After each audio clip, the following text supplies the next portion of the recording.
하나님 말씀은 신약성경 요한복음 21장 15절에서 25절 말씀입니다. 교독으로 분독하도록 하겠습니다. 요한복음 21장 15절에서 25절 말씀입니다. 제가 가진 성경은 신약성경 185페이지에 있습니다. 그들이 조각 먹은 후에 예수께서 시몬 베드로에게 이르시되 요한의 아들 시몬아 내가 이 사람들보다 나를 더 사랑하느냐 하시니 이르되 주님 그러하나이다. 내가 주님을 사랑하는 줄 주님께서 아시나이다. 이르시되 내 어린 양을 먹이라 하시고 또 두 번째 이르시되 요한의 아들 시몬아 내가 나를 사랑하느냐 하시니 이르되 주님 그러하나이다. 내가 주님을 사랑하는 줄 주님께서 아시나이다. 이르시되 내 양을 치라 하시고 세 번째 이르시되 요한의 아들 시몬아 내가 나를 사랑하느냐 하시니 주께서 세 번째 내가 나를 사랑하느냐 하시므로 베드로가 근심하여 이르되 주님 모든 것을 아시오매 내가 주님을 사랑한 줄을 주님께서 아시나이다. 예수께서 이르시되 내 양을 먹이라. 내가 진실로 내게 이르노니 내가 젊어서는 스스로 뛰고 원하는 곳으로 다녔거니와 늙어서는 내 발을 벌리니 남이 내게 뛰고 원하지 아니하는 곳으로 데려가리라. 이 말씀을 하시면 베드로가 어떠한 죽음으로 하나님께 영광을 돌릴 것을 가리키심이로라. 이 말씀을 하시고 베드로에게 이르시되 나를 따르라 하시니 베드로가 돌이켜 예수께서 사랑하시는 그 제자가 따르는 것을 보니 그는 만찬석에서 예수의 품에 의지하여 주님을 하다가 죽으니까 붙어져라.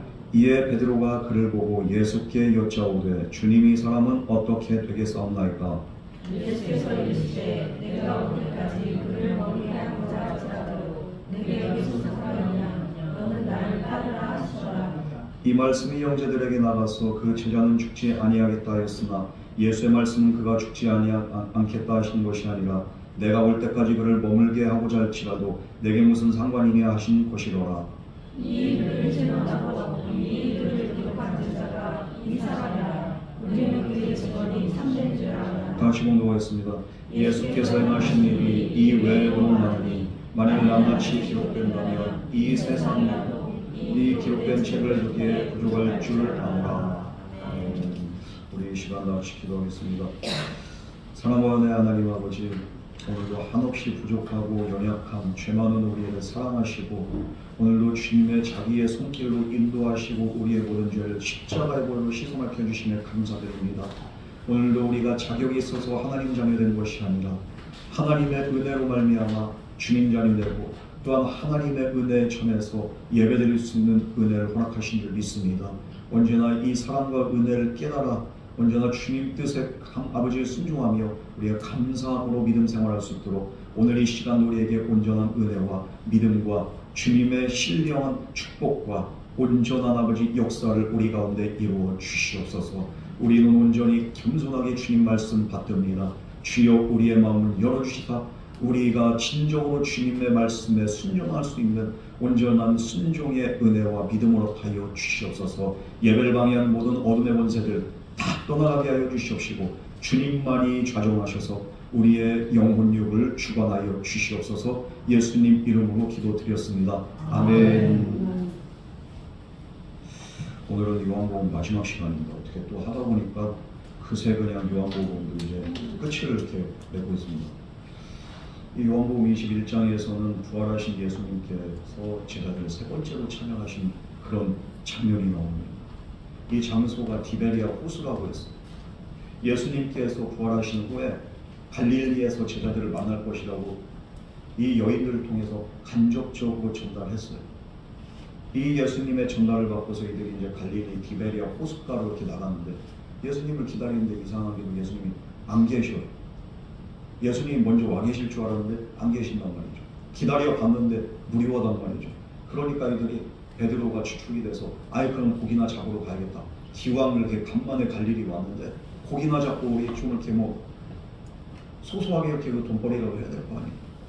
그래서 그냥 욕망을 가지고 디베레아 호숫가로 들어갔다는 거예요.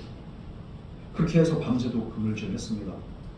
이들을 이렇게 욕망에 사로잡혀서 그물질을 한 거예요. 그런데 결과는 어떻게 됩니까? 밤새도록 물고기 한 마리도 잡지 못했다는 겁니다. 이들이 어부 출신이에요.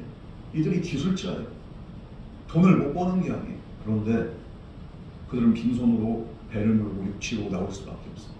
예수님이 말씀하신 그 말씀과 그리고 예수님의 명령을 떠나서, 예수님을 떠나서 아무리 열심히 그물질을 해도 결국엔 빈금을 벌었다. 오늘 우리도 마찬가지입니다. 우리가 말씀을 떠나서, 예배를 떠나서, 예수님을 떠나서 무언가를 얻을 것 같지만, 무언가 이렇게 더 벌 것 같고 유익이 있을 것 같지만, 실상 뒤돌아보면 우리의 손에 남은 건 아무것도 없다는 거예요. 여러분, 그러므로 말씀보다, 예배보다, 예수님보다 이 세상에서 중요한 것이 없는 줄 믿으시기 바랍니다. 주님 떠나서 우리의 인생은 빈금을 보았고 빈 껍데기와 같다는 거예요. 지금 아무리 내가 이렇게 많은 것을 가진 것 같지만 결국에는 허무한 거예요. 이렇게 빈손으로 나온 그들에게 예수님이 말씀하신 거예요. 얘들아, 배 오른편에 그물을 한번 내려봐라. 지금 육지랑 가까워지는데 그러면은 생각을 해보세요. 깊은 그 바닷속으로 들어가서 이렇게 그물질을 해야지 이게 뭐 물고기가 잡히지. 야, 그물가에서 고기가 잡히겠습니까? 안 잡혀요. 그런데 오른편에 그물을 내릴 때 어떻게 됩니까? 그물이 찢어지기 일보 직전까지 꽉 들어차게 돼요. 이 고기 숫자가 153마리라는 거예요. 이게 고기가 얼마나 큰지 팔뚝만한 게 153마리가 잡혀요. 그렇게 해서 예수님 말씀을 이렇게 의지하고 순종했더니 이런 풍성한 은혜가 임하겠다. 우리 인생도 마찬가지입니다. 예수님을 떠나서 우리가 인생의 욕망의 그냥 바다에서 그 호숫가에서 그물질하는 거 빈금을밖에 없어요. 그러나 주님의 말씀을 따르고 주님의 은혜 안에 거할 때 우리에게도 말할 수 없는 풍성한 은혜가 있게 된다는 것을 오늘 본문 말씀 우리에게 분명히 말씀하고 있습니다. 예수님을 떠나서, 예배를 떠나서, 말씀을 떠나서 잘 될 것 같죠? 잘 되지가 않아요. 빈금물입니다. 그러므로 우리가 예배 자리를 항상 지키고 은혜의 자리, 말씀의 자리, 그곳에 항상 저와 여러분이 있기를 주님의 이름으로 축복합니다. 이렇게 해서 예수님이 인생의 영혼의 참된 풍성함은 바로 나로부터 나오느니라. 내 말씀에 순종한 그 삶이 바로 참된 풍성함이다. 이것을 우리에게 보여줍니다. 그리고 예수님은 허기진 그 제자들, 밤새도록 헛꿈을 튀다가 이제 방금 전에 잡긴 잡았지만 얼마나 힘들고 피곤하고 배가 고픕니까? 그 제자들을 위해서 조반을 준비하시고 그들에게 먹이십니다. 생선을 가져오시고 그래서 이렇게 구우시고 또 이렇게 빵도 구우시고 그러면서 제자들에게 먹이는데 제자들이 어떻습니까? 면목이 없어요. 예수님 그냥 말씀대로 한 번도 순종한 적이 없고 예수님을 그냥 배신을 안 한 적이 없고 부활의 주님을 만났는데도 그냥 이렇게 그새를 못 참고서 또 어디로 가? 욕망에 그냥 이렇게 사로잡혀서 그냥 물가로 나가는 거예요. 예수님이 거기서 내가 너희를 만나리라 이렇게 말씀하셨는데 그 새를 못 참고서 또 욕심에 사로잡히는 거예요. 바다가 보이니까, 호수가 보이니까 어떻습니까? 이게 그냥 돈 벌고 싶은 거예요. 그런 그 제자들을 주님이 찾아오시고 말없이 반겨주시고 그들에게 먹을 것을 주십니다. 먹으면서 이렇게 제자들이 마음이 이게 어땠을까? 눈물이 나고 먹긴 먹는데 목이 막히고요. 진짜 그 주님의 사랑과 주님의 정말 그 자비하심 가운데 그 용서 앞에서 그냥 한없이 그냥 무너지는 제자. 조용한 식사를 마치고 그리고서 이제 그 식사 후에 예수님이 말씀하시는 게 그게 바로 오늘 본문 말씀입니다. 이렇게 사랑으로 제자들을 다독이고 제자들 챙겨주셨던 예수님, 오늘 예수님을 이렇게 떠났던, 예수님의 말씀에 불순종했던, 예수님을 배반했던 그 제자들을 대표하는 사람이 바로 베드로입니다. 그냥 딱히 베드로 한 사람만 이렇게 찍어서 그렇게 말씀하시는 게 아니고 어떻게 보면은 오늘 저와 여러분에게도 하시는 주님의 말씀인 거죠. 그냥 대표적으로 베드로에게 물어보시는 거예요. 그러나 베드로만 향한 그런 이렇게 질문이 아니에요. 그 자리에 있던 제자들을 향한 질문도 이와 같습니다. 우리 15절 말씀을 다 같이 봉독하겠습니다. 시작. 그들이 잡아먹은 후에 예수께서 시몬 베드로에게 이르시되 요한의 아들 시몬아 내가 이 사람들보다 나를 더 사랑하느냐 하시니 이르되 주님 그러하나이다. 내가 주님을 사랑하는 줄 주님께서 아시나이다. 이르시되 내 어린 양을 먹이라 하시고. 예수님께서 사명을 잃고 그냥 다시 옛날로 돌아간 제자들이 7명 이렇게 기록이 되어 있는데, 이 본문은 이 제자들이 또 옛날로 돌아가 예수님의 부활에 그렇게 영광을 받음에도 불구하고 또 옛날로 들고, 그 부활의 주님을 만났던 제자들이 얼마나 기쁨이 충만한지 그냥 이제는 더 이상 두려워하지 않았던 그들이 또 옛날로 돌아가. 우리의 뜻과 결심이 대단할 것 같죠. 나는 절대적으로 이제는 주님을 안 떠나겠다고 이렇게 말하지만 또 떠납니다. 이제부터 이제 내가 이렇게 은혜 받았으니까 내가 주님 뜻대로 하겠습니다. 이 결심 얼마나 갈 것 같습니까? 또 옛날로 돌아가. 베드로뿐만 아니라 제자들이 그렇고 저와 여러분이 그렇습니다. 그런데 그런 제자들을 향해서 이제 베드로에게는 그 먼저 대표적으로 그렇지만 요한의 아들 시몬아, 내가 이 사람들보다 나를 더 사랑하느냐? 예수님을 떠나고 예수님을 배반하고 여전히 물질을 쫓아 살았던 그 제자들, 예수님이 물어보, 네가 이 사람들보다 나를 사랑하느냐? 베드로는 또 어떤 사람이 내가 제일 주님을 사랑한다고 했는데 주님을 저주했던 사람, 제자들을, 다른 제자들은 저주 안 했어요. 그런데 나는 죽을지언정 나는 내가 제일 주님을 사랑한다 이렇게 말했던 베드로 어떻게 합니까? 주님을 3번이나 부인하고 저주합니다. 뿐만 아니라 부활의 주님 만난 다음에 또 그냥 이렇게 베드로가 가장 주도적으로 야 우리 그냥 이렇게 이러지 말고 고기나 잡아서 돈이라도 벌자. 이 누가 했어? 베드로가 했어. 아무리 성격이 화끈하고 아무리 그냥 이렇게 뭔가 이렇게 사람이 그 뭐가 되는 것 같지만 인간은 인간이에요. 오히려 그냥 이렇게 가장 확신 있고 자신 있는 사람이 넘어지기가 제일 쉽고 시험 당하기가 제일 쉽습니다. 그럼 베드로에게 물어봐요. 여러분 어떻습니까? 나는 절대로, 난 하나님과 정말 특별하기 때문에 나는 절대로, 본인 생각이요. 옛날로 돌아갈 수도 있어요. 우리에게 약점이 없으니까 약점 다 있어. 그러나 예수님께서 물어보시니 이 사람들보다 네가 그래도 지금도 이렇게 나를 사랑한다고 자신하느냐? 여기서 이 사람들, 물론 첫 번째 의미로는 이 사람들이 맞습니다. 현장에 있던 사람들. 다른 제자들도 마찬가지예요. 베드로뿐만 아니라 요한아, 너 이 사람들보다 나를 더 사랑하느냐? 바돌로메야, 네가 이 사람들보다 나를 더 사랑하느냐? 오늘 저와 여러분에게도 마찬가지. 아무어기야, 사랑하는 아들아, 사랑하는 딸아, 네가 이 사람들보다 나를 사랑하느냐? 근데 이 사람들, 이곳에 이렇게 원어가 후토스인데, 후토스, 헬라어로. 옛날에 후토스 하니까 이렇게 어린이 이렇게 프로그램도 있었잖아요. 이렇게 그 3D 이렇게 우리 큰 딸내미도 이렇게 한참 봤던 건데, 뭐 시로도 있고 이렇게 나도도 있고 이렇게 별의별. 근데 원래 이 후토스는 이 사람들이라는 건데요. 이거의 또 다른 이렇게 뜻이 뭡니까? 인칭 그렇게 대명사만 그렇게 말하는 게 아니에요. 이렇게 또 이렇게 명사형으로 지시대명사로 이렇게 나오고 이것들, 이 사람들뿐만 아니라 이것들이라고도 표현이 됩니다. 이것들이 뭡니까? 바로 네가 먹었던 이 음식들보다도, 네가 잡았던 이 물고기들보다도, 네가 쫓아갔던 이 세상의 그냥 욕심보다도, 네가 사랑했던 이 세상의 것들보다도 네가 나를 더 사랑하느냐? 이렇게 묻는 거예요. 왜냐하면 제자들은 예수님을 쫓았던 것도 예수님이 정말로 그 메시아가 되고 왕이 되면 한 자리 차지하려고, 출세하려고, 그래서 예수님 쫓았던 거예요.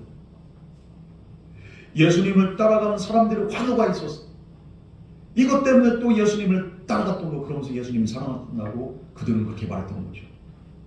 예수님을 따라가면 오병이어의 기적이 있어. 먹고 살 걱정은 없어. 그래서 예수님을 따라갔습니다. 예수님이 그렇게 그냥 이렇게 기다리라고 했는데도 또 이들은 또 돈 때문에 또 그물질을 하는 거예요. 지금 또 배가 고파가지고 허기졌던 것들 무엇으로 이렇게 만족합니까? 생선과 빵으로 만족을 하는 거예요. 그런 그들에게 네가 이것들보다도 날 사랑하느냐? 우리 주님께서 물어보시죠. 이것을 이렇게 풀어서 얘기한다면 오늘날로 네가 돈보다도 나를 더 사랑하느냐? 네가 네 주변의 가족과 친구들보다도 네가 나를 더 사랑하느냐? 네가 세상에 그냥 이렇게 휘황찬란한 보석이나 자동차나 백보다도 그냥 이렇게 네가 나를 더 사랑하느냐? 주님은 오늘도 이렇게 욕망 속에서 이렇게 허접된 저와 여러분을 향해서 이렇게 말씀하시면 네가 이것들보다도 나를 사랑하느냐? 네 주변, 네 가족, 네 자식보다도 나를 더 사랑하느냐? 우리 주님께서 은혜로 우리에게 먹을 걸 주시고 그리고 또 우리가 이렇게 지금 누리고 있는 것도 다 주님의 은혜입니다. 그런데 이런 것들을 우리가 이렇게 사용하고 이곳에서 이렇게 먹고 즐기고 이렇게 살다 보니까 어떻습니까? 주님보다 이것들을 더 사랑하고 살고 있지는 않습니까? 예배 자리에 나와서 은혜 받을 땐 주님 사랑한다고 하지만 다시 삶의 현장으로 돌아가서 우리 어떻습니까? 돈이 내 하나님이 되는 거고 내 주변 친구들이 그냥 이렇게 내 사랑하는 존재가 되는 거고 물질이 그냥 이렇게 내 하나님이 되는 거 아니에요? 오늘도 저와 여러분에게 베드로에게 이렇게 물어보셨던 그 주님께서 이것들보다 나를 더 사랑하느냐 물으신 주님의 음성. 오늘 이 음성을 우리가 들어야 됩니다. 이 음성 들리지 않는다면 항상 주님은 2순위가 될 수밖에 없어요. 1순위는 뭡니까? 예배도 아니고 주님도 아니고 세상 것들이, 세상 약속, 인간관계, 물질 이거밖에 안 돼요.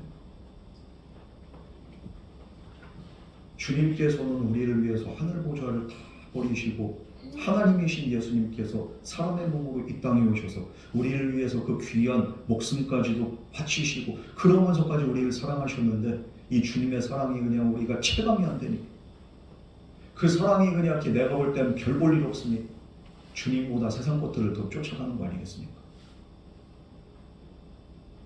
찬양에도 이런 찬양이 있어요. 손에 있는 부기보다 주를 더 사랑하는가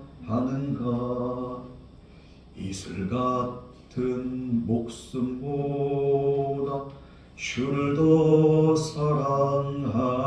사랑하는가 사랑의 빛 잃어가면 주님 만날 수 없어 헛된 영화 바라보면 사랑할 수도 없어 잠시 머물 이 세상 헛된 것들 뿐이니 주를 찬양하는 마음 금보다 더 귀하다. 여러분 우리가 이것들보다 나를 더 사랑하느냐? 주님이 물으실 때 우리는 어떻습니까? 손에 있는 부귀를 내가 더 사랑합니다. 사실 이거 아닙니까? 주님보다 내 목숨을 더 사랑합니다. 헛된 욕심, 헛된 영화를 내가 더 사랑합니다. 사실 이거잖아. 주님 오늘도 물어보십니다. 너 나를 사랑하느냐? 그렇게 물어보실 때 베드로는 여전히 세상 것들을 사랑하고 있어요. 그러나 주님의 이 부분에 그는 대답합니다. 주님 그렇습니다. 주님이 아십니다. 염치 없어요. 뻔뻔하죠. 우리를 배신하고 우리 뒤통수를 치는 사람들 이 세상에도 많이 있어요. 그 사람들한테 야 우리가 친구가 맞긴 하냐? 이렇게 물어볼 때 그 친구는 뻔뻔하게 자기가 이렇게 속이는 거 내가 이렇게 알고 있는지도 모르고 그냥 아이 그럼 우리는 베스트리 친구지. 내가 너 사랑하는 거 너 알잖아. 이러면 우리 그렇게 그 얘기를 들으면 우리 입장 어떻겠습니까? 이런 뻔뻔한 놈 자식. 저 이거 인간도 아니네요. 알긴 뭐라고. 이야 진짜. 그런데 주님이 말씀하신 내 양을 보기라, 내 어린 양을 보기라. 어떻게 보면은 베드로가 진심으로 대답한 걸 수도 있어요. 비록 예수님을 떠나고 예수님을 부인하고 지금 여전히 세상 것들을 쫓아 살아가고 있지만, 그런데 또 주님을 위한 그런 그 사랑의 마음, 그건 또 부인할 수가 없는 거예요. 여기서 네가 나를 사랑하느냐? 주님, 내가 사랑합니다. 아십니다. 진심인지 아닌지는 알 수 없지만, 그러나 주님이 베드로에게 이런 질문을 3번을 하시면서 베드로의 마음이 바뀌고 생명이 바뀌고 정말로 인생과 가치관이 바뀌게 되고, 베드로를 이 질문을 통해서 그에게 사명을 주시면서 예수님께서는 다시 일으켜 세웁니다. 사랑으로 용서해 주시고 위로해 주시고 다시 사명감을 불어주신 이 예수님,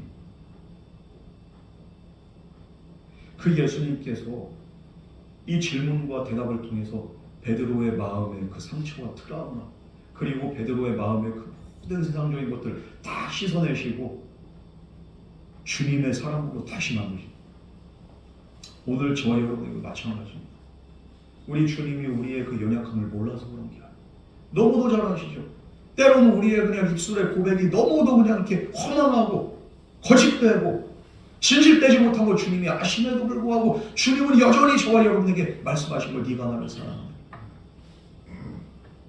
그 주님의 그 음성을 듣고 우리가 사랑합니다, 사랑합니다, 사랑합니다 고백하면 할수록 우리의 입술의 고백이 정말로 우리를 참된 사랑으로 인도하게 되는 겁니다. 우리를 변화시키기 위해서 오늘도 우리를 정말로 더욱더 사랑하기 위해서 주님이 말씀하여 네가 나를 사랑하느냐? 주님 사랑하느냐? 그럼 이제는 네 길이 아니라 나의 길을 가라. 너의 사명을 감당해라.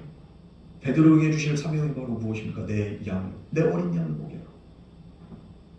그러면서 주님이 이제 연거푸 다시 2번을 더 물어보신다. 우리 16절에서 17절 말씀 우리 다 같이 공유하겠습니다. 시작.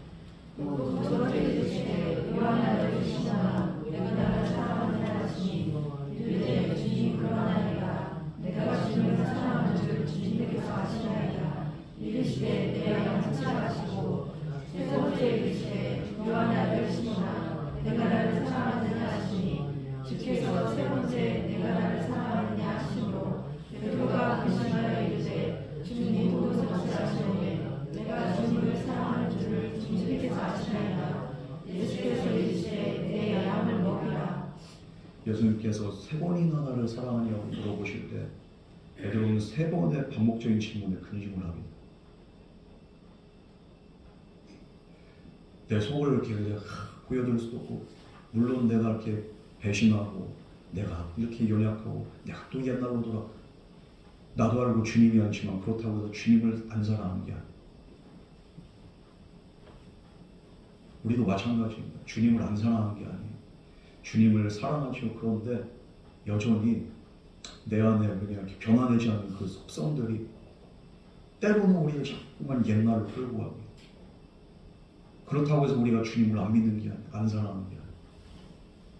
그러나 주님께서 반복적으로 계속 물어보십니다. 그럴 때 어떤 사람은 정말로 사랑하지 않는다고는 고민하지 않아요. 사랑하는데 자꾸만 물어보시는데 내 또 이렇게 형편과 상황을 아신 주님께서 계속적으로 물어보실 때 왜 주님이 자꾸만 물어보실까? 그런데 내가 그런데도 주님 사랑하는데, 이게 마음속에 그냥 여러 가지 이렇게 감정이 교차합니다. 사랑하는데 또 이기적인 나의 모습이 보여. 사랑하는데 또 이중적인 나의 모습이 보여. 그런데도 또 주님을 사랑하고. 그럼 그에게 반복적으로 내 양을 쳐라, 내 양을 먹이라. 이 사명을 주는 것도요, 믿을 만한 사람한테 주는 거예요. 그런데 믿을 만한 상태가 아니잖아, 베드로가. 그런데 내 양을 먹여라. 이 양을 위해서 예수님이 목숨 바치고 십자가에 달려 돌아가셨고, 그렇게 해서 예수님께서 살리신 양을 누구에게 맡겨요? 예수님을 배반하고 한 입 가지고 두말하는 그 제자 베드로에게 사명을 위임하십니다. 그러나 예수님의 이 말씀을 반복적으로 들음으로써 또 자기가 대답하고 예수님의 사명을 받들음으로써 어떻게 됩니까? 이제는 주님을 부인했던 어리석음을 반복하지 않은 그런 사람으로 그가 다시 한번 변화되게 됩니다. 오늘 저와 여러분을 찾아오신 예수님, 우리가 지난 한 주간에도 여전히 반복적으로 옛날로 돌아갔던 삶을 우리가 살았을 겁니다. 그럼에도 불구하고 오늘 우리를 찾아오셔서 주님 다시 말씀하시는 거예요. 네가 나를 사랑하느냐? 나는 너를 사랑하는데 네가 나를 사랑하느냐? 나는 진실로 너를 사랑한다. 사랑하는 아들아, 사랑하는 딸아, 나는 너를 진실로 사랑한다. 네가 나를 사랑하느냐? 이 사랑의 음성 가운데 우리가 오늘 이 시간도 주님 앞에 주님 사랑합니다. 그래도 내가 주님을 사랑합니다. 우리가 믿음으로 고백할 수 있는 저와 여러분 되길 주님을 축원합니다. 이렇게 주님 앞에 믿음으로 고백할 때 주님은 저와 여러분을 그냥 사랑받는 존재로만 살게 하지 않으세요. 우리가 이 세상을 살아가는 동안에 우리가 해야 될 사명을 감당할 수 있도록 우리에게 사명을 주신 줄 믿으시기 바랍니다. 사랑받은 자가 사명을 감당하는 거예요. 사랑을 모르는 자는 사명 감당할 수가 없어요. 십자가를 질 수가 없어요. 그러나 사랑을 받고 사랑을 확신한 자가 주님의 증인 되는 거예요. 이제는 앞으로 어떤 고난이나 위협 속에서도 주님이 주신 사명을 잘 감당하도록 예수님께서 베드로에게 교회를 의탁하십니다. 여기서 예수님께서 맡겨주신 양을 먹이라고 하는데 어떻게 합니까? 이 양이 어때요? 세 차례 말하는데 첫 번째 이렇게 내 양을 먹이라 할 때는 어린 양을 먹이라고 했습니다. 두 번째는 내 양을 치라, 내 양을 먹이라. 이건 어린 양이 아니라 성숙한 양입니다. 그러니까 예수님은 베드로에게 무슨 말을 하나? 어린 양도 있고 성숙한 양이 있어. 교회 안에 믿음이 연약한 사람이 있고 그래도 또 믿음이 성숙한 사람이 있어요. 초신자가 있고 그리고 또 그래도 어느 정도 이렇게 신앙 있는 성도들이 있어요. 교회 안에는 별의별 사람들이 다 있어요. 그 모든 양들을 내가 너희에게 맡기노니 너는 그 양들을 목양하도록 하여. 그 양들을 꼴을 먹이고 그 양들을 잘 목양하고 너는 그들을 너와 같이 나를 믿는 자가 되게 하라. 주님은 그것을 이 무거운 사명을 그에게 그냥 이렇게 주시는 거예요. 다양한 양들을 사랑하라는 거죠. 때로는 우리가 볼 때 이렇게 보잘것없는 사람이 있어요. 교회 안에 가난한 사람이 있고 부한 사람이 있고 학력이 낮은 사람이 있고 높은 사람이 있고 그리고 또 이렇게 일반인이 있고 온전치 못한 사람들이 있고 별의별 사람들이 다 모인 게 그게 바로 교회입니다. 그러나 어떻게 합니까? 사람을 봐가면서 사랑하는 게 아니라 사람을 봐가면서 목양하는 게 아니라 똑같이 사랑하고 똑같이 정말로 하나님의 말씀과 복음 안에서 거듭날 수 있도록 그 사람들에게 꼴을 먹이라는 거예요. 오늘 저와 여러분들은 어떻습니까? 전도 대상자, 나하고 친한 사람, 대상자 당연하죠. 그런데 내 눈에 보이는 정말로 연약하고 불쌍하고 어린 사람들도 있지 않습니까? 그런 사람들은 그냥 외면하고 있지는 않습니까? 어쩌면 그냥 이렇게 가장 익숙한 내 주변의 사람들 그냥 눈에 내 시야에 안 들어요. 우리가 주님의 사랑을 이렇게 정말 깨달았다면은 내 눈에 보여지는 그 사람이 바로 주님의 관점으로 보여진 그 사람. 그 사람을 우리가 외면하고 있지는 않습니까? 여러분은 주님 사랑하시죠? 사랑하십니까? 내가 한번 물어볼게. 사랑하는 여러분들, 주님을 사랑하십니까? 오늘 주님이 여러분에게 말씀하시는 거예요. 내 양을 먹여라. 우리는 그 양들에게 주님의 복음을 먹여야 되는 거예요. 그 사람들을 우리가 주님의 품으로 인도해야 되는 그게 바로 목양이에요. 오늘 베드로에게만 주셨던 이 사명이 아니라 우리가 교회에서 만난 다양한 사람들, 그리고 또 우리가 삶의 현장 속에서 만난 다양한 사람들, 어쩌면 그 사람들이 또 잃어버린 양일 수도 있습니다. 우리가 그 사람들을 당해서 몸에 우월감이나 열등감이나 경쟁감 이런 거 가질 필요도 없어요. 그냥 그 사람을 사랑할 때 하나님의 교회가 아름답게 정말로 이루어가는 거예요. 어린 양도 먹여라, 성숙한 양도 먹여라, 부족한 양도 먹여라. 우리 주님은 그런 말씀. 우리가 주님을 사랑한다면 어떻게 해야 되는 겁니까? 주님 사랑을 내가 입으로만 주님 사랑한다 그게 아니라 이제는 삶으로 우리가 그런 삶을 살아가는 거예요. 우리 주변에 있는 그 사람이 내가 사랑할 사람, 그 양이 바로 내가 목양해야 될 양들이에요. 오늘 이 사실을 잘 깨닫고 주님 사랑한다면 이제는 그 한 사람에게, 내게 보여준 그 한 사람에게 주님의 사랑을 전하고 실천할 수 있는 저와 여러분 되기를 주님으로 축복합니다. 18절에 19절 말씀입니다. 같이 공부하겠습니다. 시작. 내가 젊어서는 스스로 뛰고 원하는 곳으로 다녔거니와 늙어서는 내 팔을 벌리니 남이 내게 뛰고 원하지 않는 곳으로 데려가리라. 이 말씀을 하시는 베드로가 어떠한 증거로 하나님의 영광을 드릴 것을 가르치시느냐. 이 말씀을 하시고 베드로에게 이르시되 나를 따르라 하시니. 이제 베드로에게 내 양을 먹이라. 여기에서 이제 더 나아가서 나를 따르라. 우리 주님이 이렇게 말씀하십니다. 네가 나를 사랑하면 이제 너 사랑한다고 했으니 내 양을 먹일 뿐만 아니라 이제 나를 따르라. 주님을 따른다는 건 뭡니까? 내 뜻과 내 생각들 다 내려놓고 이제는 주님 명령대로 순종하면서 살아가는 거예요. 단순하게 사명을 가지고서 이제 주님의 길을 걸어가라는 게 아니라 어떻게 합니까? 죽기까지 너는 나를 따른 자가 되라. 주님이 이걸 말씀하십니다. 이제 네가 지금까지 네가 원하는 대로 그냥 스스로 다녔지만 앞으로는 너 강제적으로 이제는 내가 너를 인도할 거야. 강권적으로 내가 너를 인도할 거야. 너 그 인도하신 대로 네가 순종하면서 살아. 이제까지는 지 가고 싶은 대로 갔습니다. 아유 고기 잡으러 가겠다 하면 이렇게 고기 잡으러 가고, 아유 도망가야지 하면 이렇게 도망가. 너 이제는 그렇게 못 살아. 이제는 내가 너 지명했고 내가 너를 불렀고 넌 나를 사랑하고 나도 너를 사랑해. 그럼 이제는 네 맘대로 살지 마. 내가 원하는 대로, 내가 인도하는 대로 넌 그곳에 있어야 돼. 베드로가 어떤 죽음으로 하나님께 영광 돌릴 것이라는 말씀, 이거 뭡니까? 베드로의 순교를 예고한 겁니다. 베드로가 순교할 것을 기대했겠습니까? 주님 따라가면서? 아니죠. 이제는 너 순교의 자리까지도 넌 순종하면서도 이제는 강권적으로 내가 널 인도한 대로 넌 순종하면서. 성경은 베드로가 어떠한 죽음으로 그가 죽게 되었는지를 기록하고 있지 않습니다. 그러나 초대 그 교보의 그 문헌에는 어떻게 되어 있습니까? 베드로가 이 로마 박해 때 AD 64년경입니다. 이게 네로 황제가 이렇게 얼마나 걱정을 이룹니까?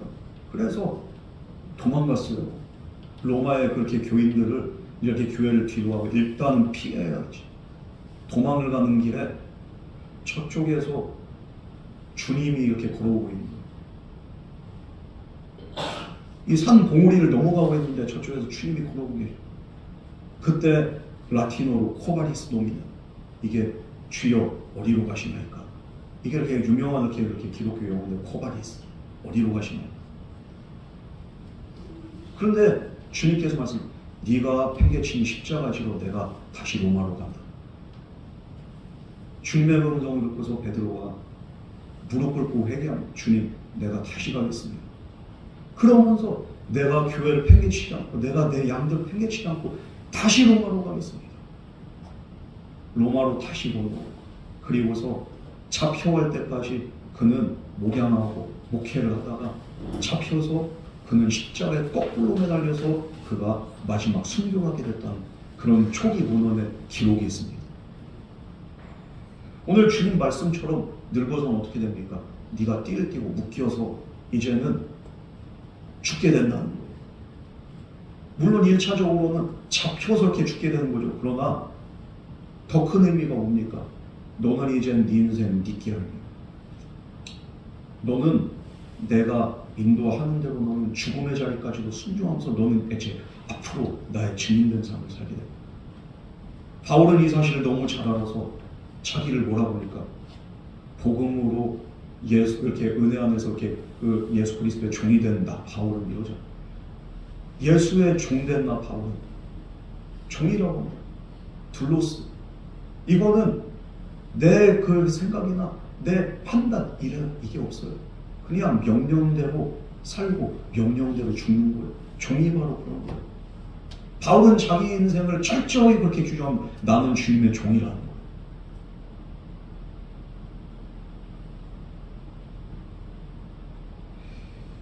우리가 예수를 믿으면 자유할 것 같죠. 물론 죄와 사망으로부터는 자유합니다. 그러나 예전에 내 자유로웠던 쾌락적이고 향락적이었던 내 삶과는 이제는 안녕을 보여야 돼요.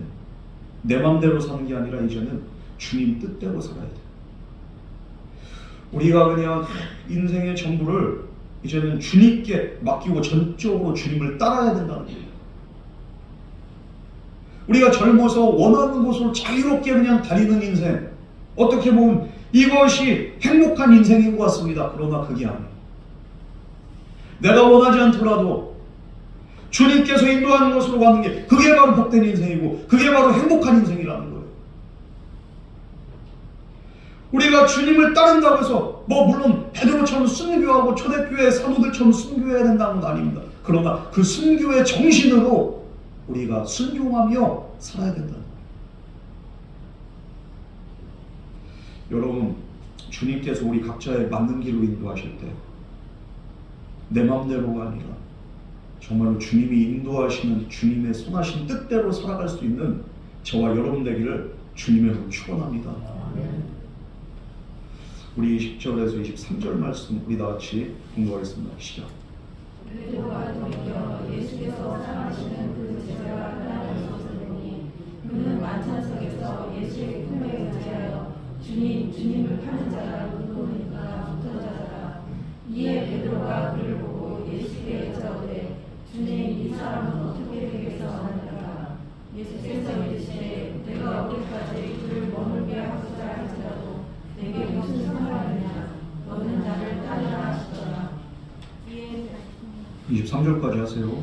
이 말씀을 내리라 그 제자들은 죽지 않으리라 했으나 예수의 말씀은 그가 죽지 않으리라 하셨느니라. 내가 어디까지 그를 머물게 하고자 할지라도 내게 무슨 상관이 하신 것이구나.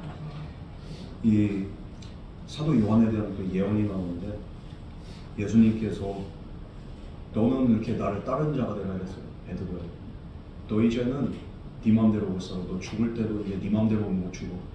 내가 죽으라 때 죽는 거고 너는 사명 감당하다 죽을 거야. 그러나 넌 나를 따른 자가 돼. 이제 내 양을 먹이라는 데서 더 강력하게 넌 나를 따른 자가 돼. 너 죽을 때까지 내가 내게 맡긴 그 사명 잘 감당해. 내 양을 먹이는 사명. 너 죽기까지 순종하면서 넌 나를 따른 자가 돼. 난 그러니까 이렇게 사명 감당하다 죽는다는 얘기네. 그러니까 베드로가 또 호기심이 생기고 예수님이 가장 사랑하는 제자 그 사람이 요한인데 요한에 대한 또 이렇게 시기심도 있었던 거예요. 주님, 그러면 쟤는 어떻게 되는 거예요? 쟤는 어떻게 된대요, 주님? 나는 죽고 그럼 쟤는 살아요? 어떻게 돼요? 그 몸으로 그래서 그러니까 베드로가 이렇게 그걸 보고 예수께 이 사람 어떻게 돼요? 살아요, 죽어요, 주님? 저 사람 어떻게 된대요? 그러니까 예수님이 그게 너랑 뭔 상관이냐? 내가 올 때까지 그를 살려둔다 한들 너랑 뭔 상관이냐?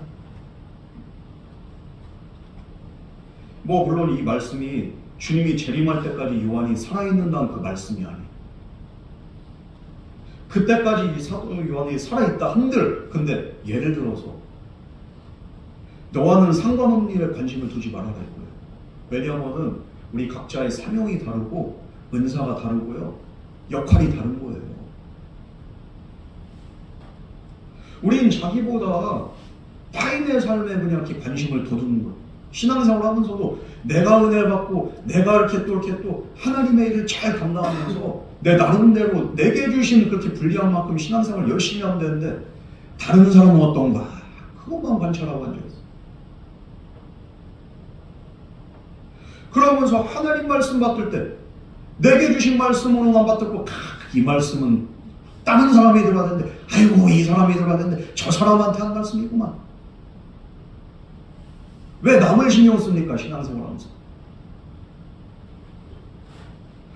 목사가 그냥 이렇게 또 본인한테 이렇게 애정으로 고민하면서 아이고 하나님이 이렇게 이런 감동을 주셔서 이렇게 우리 성도님한테 고민을 합니다.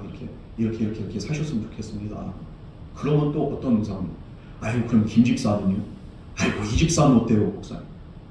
왜 자기한테 하는 얘기를 이렇게 안 듣고 남을 신경 씁니까? 신앙생활 하다 보면 그런 사람들이 많이 있어. 자기 일을 이렇게 잘 보라고.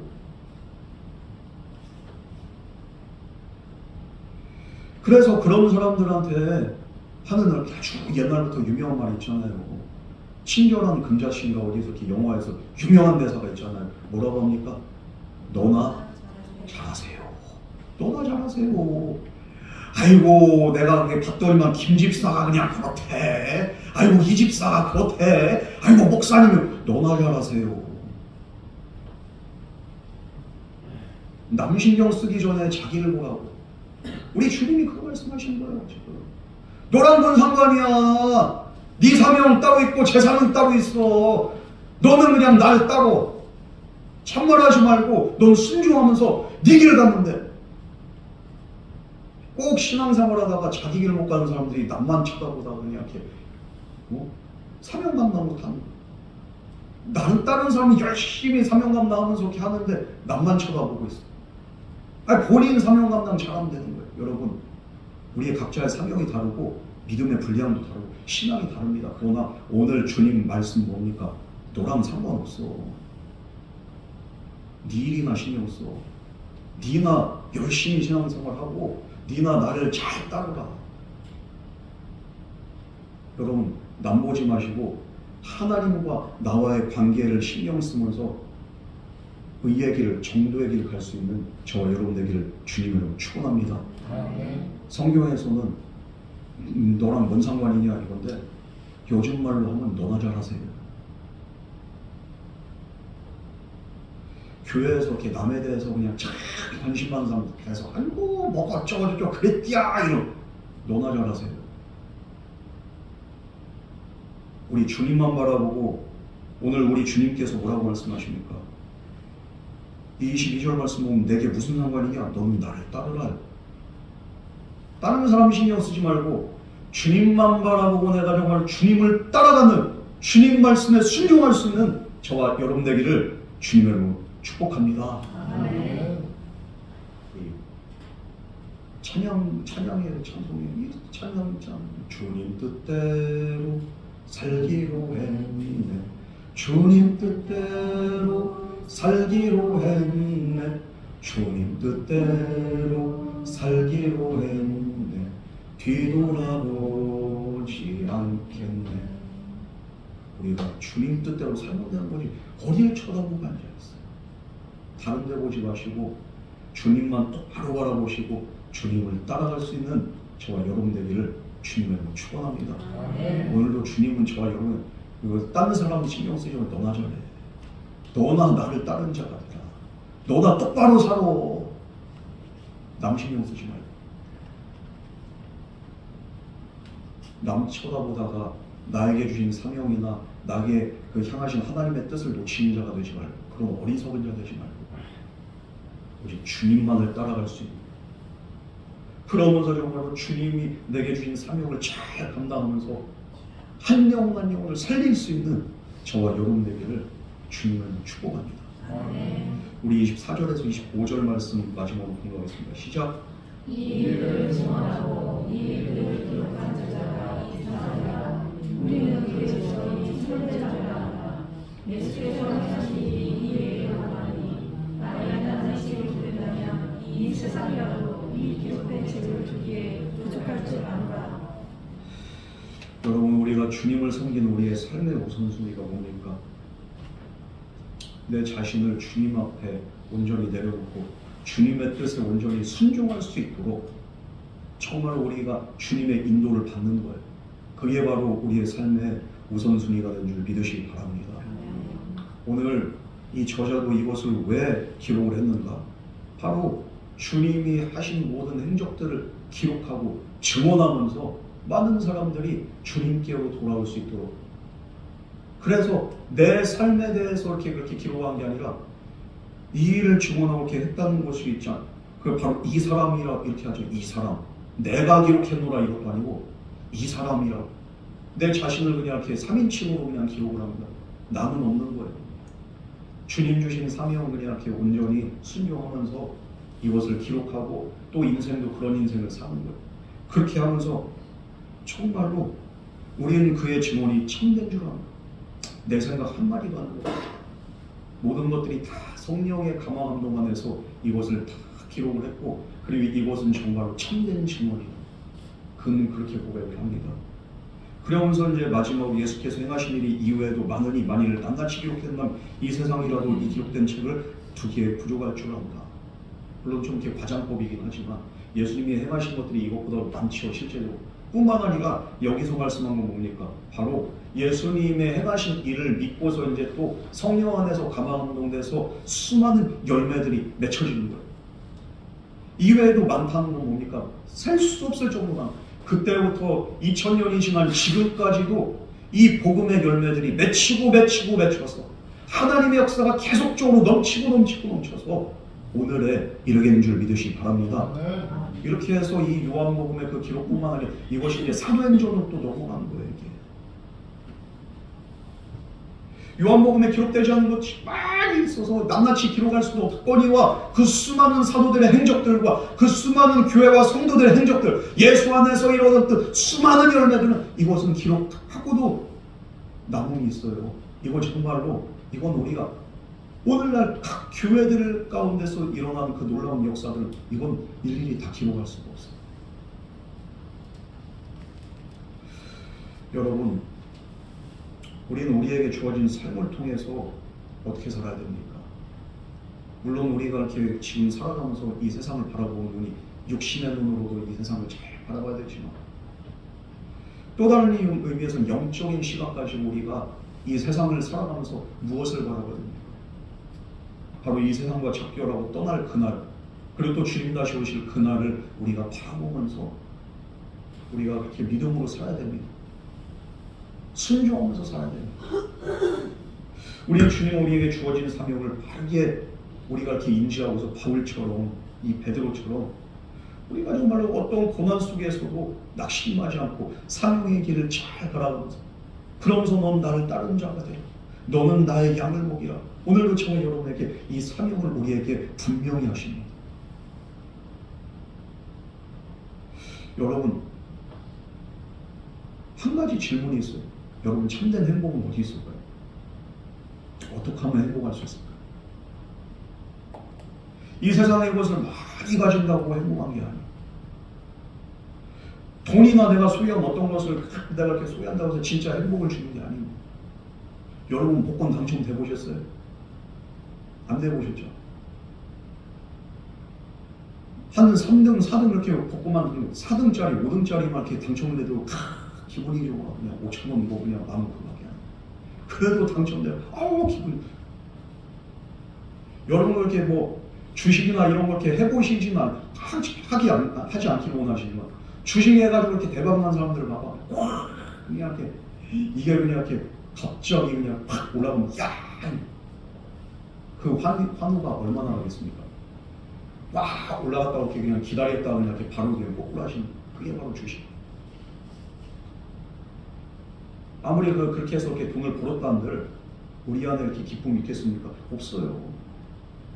비싼 옷을 입고 백을 메고 그런다고 이렇게 행복할 것 같습니까? 좋은 음식을 먹는다고 해서 우리가 행복할 것 같습니까? 요즘에 그 여행 다니는 사람들은 그냥 이렇게 행복을 찾아서 여행 많이 다닙니다. 좋은데 여행 가고 이렇게 좋은 거 구경한다고 해서 그게 행복합니까? 아니에요. 그럼 어떻게 해야지 이렇게 행복합니까? 우리가 돈을 많이 벌어서도 아니고, 우리가 건강해서도 아니고, 우리가 좋은 것을 여행하고 좋은 것을 먹고 좋은 것을 우리가 이렇게 누린다고 해서 행복한 게 아니라 어떻게 해야지 행복합니까? 참된 행복 아주 간단해요. 바로 주님 명령대로 우리가 살아가고 순종하고 우리가 사랑하고 사명감 다음은 우리 안에 참된 행복이 우리 안에 있게 되는 믿으시기 바랍니다. 때로는 그냥 이렇게 제가 이렇게 말씀 준비하고 그러면서 이렇게 신방하고 그러면서 이렇게 주의를 하는 게 오히려 교역자들하고 같이 이렇게 어디 이렇게 놀러 가고 그것보다 이렇게 더 행복하고 부담될 때가 있어요. 지난주에도 그냥 이렇게 주일 예배 끝난 다음에 또 이렇게 우리 어르신들 가정들 이렇게 신방하고 하는, 저는 그게 이렇게 더 행복한 거예요. 주님께서 맡겨주신 그 양들을 위해서 이렇게 기도하고 말씀 준비하고 그 양들에게 꼴을 먹이고, 제가 이렇게 돈을 버는 것보다도 세상적인 이렇게 즐거움보다도 이런 것들이, 그러면서 양들이 이렇게 행복하고 양들이 감사하는 그런 모습을 바라본 게 저에게는 이렇게 참 게 기쁨이고 행복이 돼요.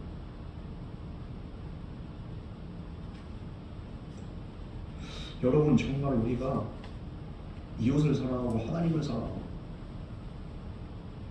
그럴 때 우리 안에 참된 기쁨이 있습니다.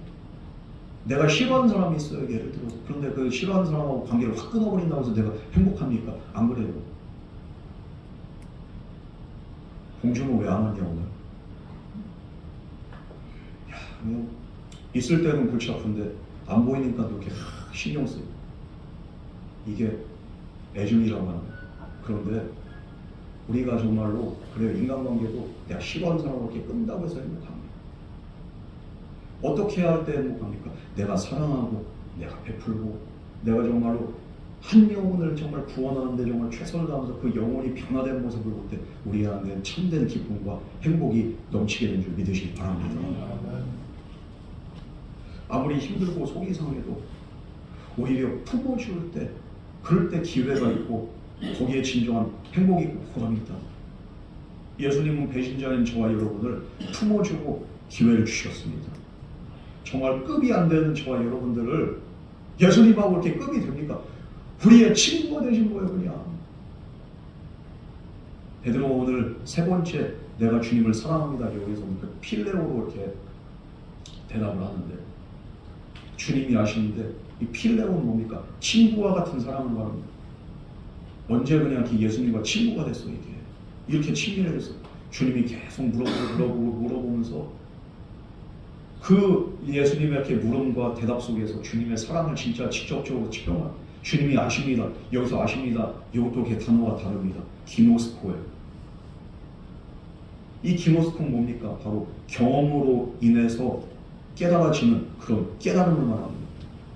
지금 주님과의 대화를 통해서 이 친밀함이 회복되고 정말로 친구와 같이 내가 정말로 너무도 가깝고, 전에는 심적인 사랑이었다면 이제 정말 친구와 같은 그런 친밀함과 사랑으로 내가 주님을 사랑하는 것을 주님도 아십니다. 이 경험을 통해서 지금 우리의 대화를 통해서 주님이 나를 회복시키셨고 주님이 나에게 이런 은혜를 주신 걸 주님이 아십니다. 우리가 주님하고 급이 됩니까?